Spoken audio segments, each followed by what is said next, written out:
Hello students, today I am going to explain you the construction or the preparation of income statement.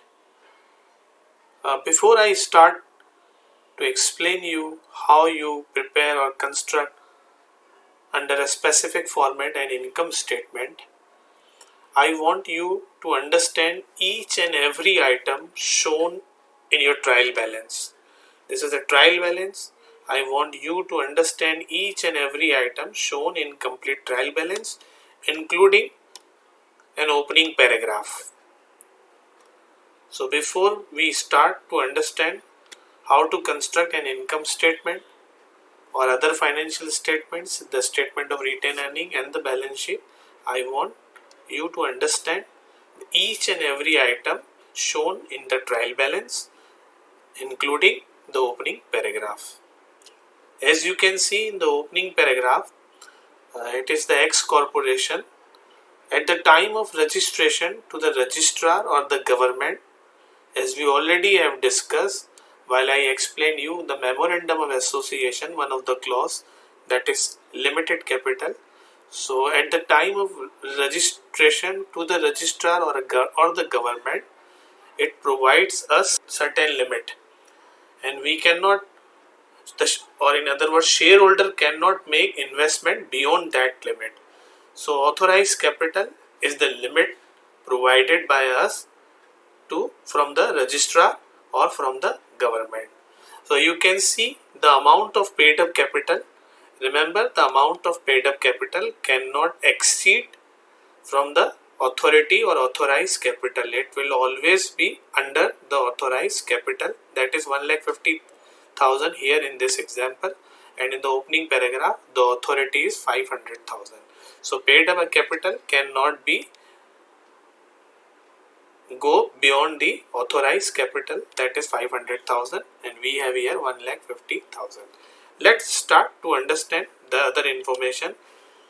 It is actually the complete trial balance of X corporation, and these financial information have been obtained at the end of accounting period, that is December 31st, 2019. Let's start from cash. You can see from cash to the prepaid insurance, all these are current assets. The cash is your current assets. Account receivable, the next again is your current assets. How account receivable is created in accounting, you might have remembered. Once the inventory is sold to our customers on credit or on account, once an inventory is sold to our customers on account or on credit, then an account is created, is called account receivable. That is, we have to receive amount from our customers in near future. The time period is always less than 1 year. The next is the opening inventory. Inventory at start, that is at January 1st, 2019. Let me make it clear to me and you also. Actually, opening inventory is not current asset. It is actually an expense account. So I'll explain you in a numerical example while I'll explain you the income statement here. Then I'll prove you with a numerical example why I am saying it is our expense account and not an asset account or current asset account. That I'll explain you later on. The next is the office supplies. Again, office supplies or stationery, it is our current asset. The business has purchased stationery or office supplies, so this is the part of purchase. But remember, this is the purchase part of stationery or office supplies. It has not been purchased for the resale purpose. The office supplies we have to use in our office. That is why it is our current asset. Again, the next is the prepaid insurance. The amount paid to any insurance company in advance. So we call it prepaid insurance or unexpired insurance. Again, it is our current assets. The next is the office equipment. Office equipment is our fixed asset. The equipment are purchased not for resale purpose, and it has a life for more than 1 year. So assets, tangible fixed assets which are not acquired for resale purpose, and they are long lived assets. They are acquired not for resale purpose. That is why we call it fixed assets or non-current assets. The next to non-current assets is the depreciation, accumulated depreciation on office equipment. Of accumulated depreciation is your contra fixed assets account. Why we are using here the word contra fixed assets account? The contra means opposite, or it reduces the value of office equipment or fixed asset. So we call it contra fixed asset account. Depreciation always reduces the value of our office equipment or fixed assets account. Like you can see here in this example, आप देख सकते हैं कि value office equipment की है जो कि एक फिक्स एसेट है 1,40,000 है, and up till now we have utilized rupees 25,000, that is accumulated depreciation. Depreciation is always an estimated, expected or allocated value. So हम ये कह रहे हैं यहाँ पर 1,40,000 का हम ऑफिस इक्विपमेंट हमने खरीदा है, ये इसकी हिस्टोरिकल कॉस्ट है और अब तक 25,000 का हम इसको यूज कर चुके हैं. So I'll show you how the value of office equipment and accumulated depreciation are shown in balance sheet.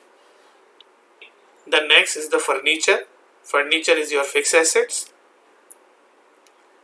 This asset is also acquired not for resale purpose. It is also a long life asset. So we call it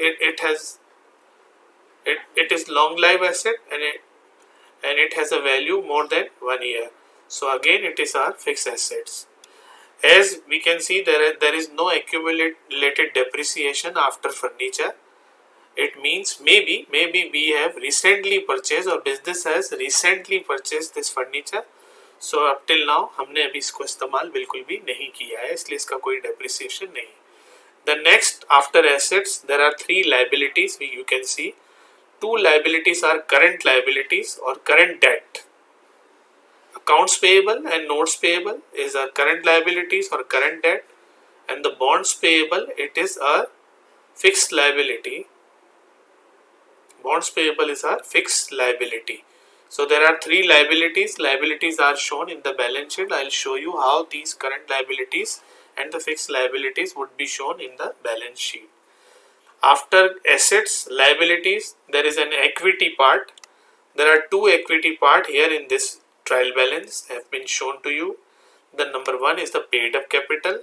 Paid up capital is actually the investment made by our shareholders.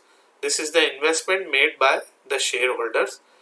This amount of 1,50,000 cannot exceed the authority that is provided by the registrar or the government to us.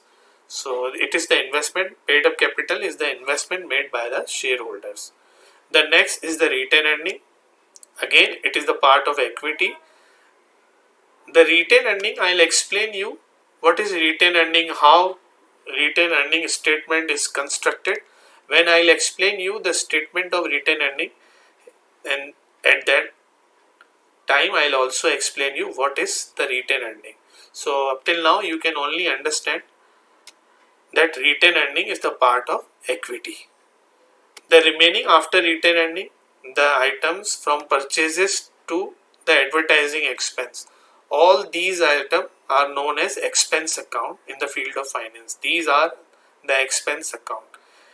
Everything I'll explain you. While I'll explain you the income statement, I'll prove you why we are saying these accounts as an expense account and why merchandise opening inventory is also an expense account. So don't worry, when I'll explain you income statement, I'll prove you these are our expense account because it reduces our profit. Expenses, you might have remembered I explained you already what are expenses. Amount paid or to be paid for services received or purchase of inventory.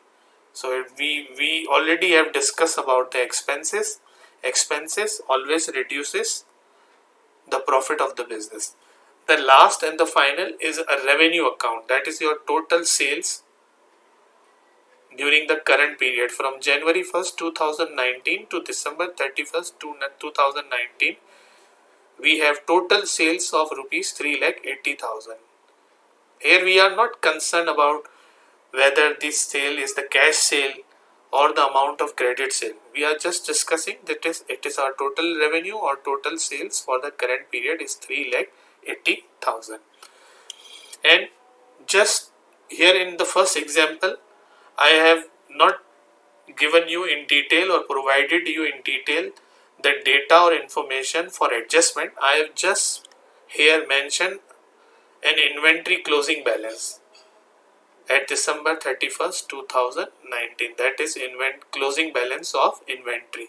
This part is closing balance of inventory or unsold part of the inventory at the end of accounting period. It is called the revenue account or the current asset account.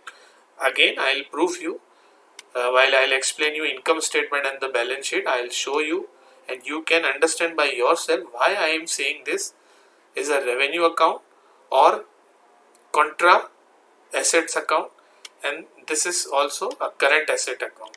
So this would be explain you when we understand the income statement and the balance sheet.